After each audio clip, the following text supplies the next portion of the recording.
ஆனால் நான் ரீசெண்டாக வந்து பார்த்தீங்கன்னா எங்கள் ஊர் நெல்லையப்பர் கோவில் தேரோட்டத்துக்கு வந்து போயிருந்தேன் பார்த்துக்காங்க. நான் தேரை தான் ரொம்ப நல்லா கவனித்து அங்குள்ள மக்கள் நம்மளுடைய பசங்க எல்லாருமே வந்து பார்த்தீங்கன்னா ரொம்ப சந்தோஷமாக வட இழுத்து அந்த தேரை இழுத்து கொண்டு வந்துட்டு இருந்தாங்க.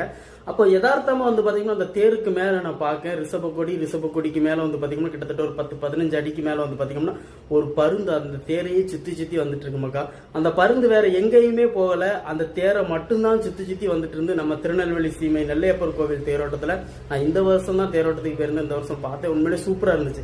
பக்கத்துல இருக்கிற அண்ணன்கிட்ட கூட காமிச்சேன், இங்க பாருங்க மேல ஒரு பருந்து வந்து பாத்தீங்க அப்படின்னு தேரை சுத்தி வந்துட்டு இருக்குது அப்படின்னு. ஆமா தம்பி நானும் பார்த்தேன், வீடியோ எடுத்து வச்சிருக்கேன் அப்படின்னு சொன்னாங்க.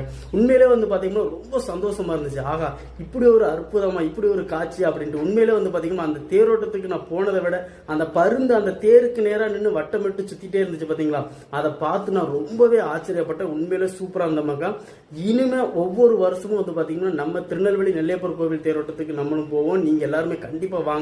இந்த ஒவ்வொரு வருஷமும் வந்து பாத்தீங்கன்னா இந்த பருந்து இந்த தேருக்கு மேல சுத்தி வரும் அப்படின்னு சொல்றாங்க மக்கா.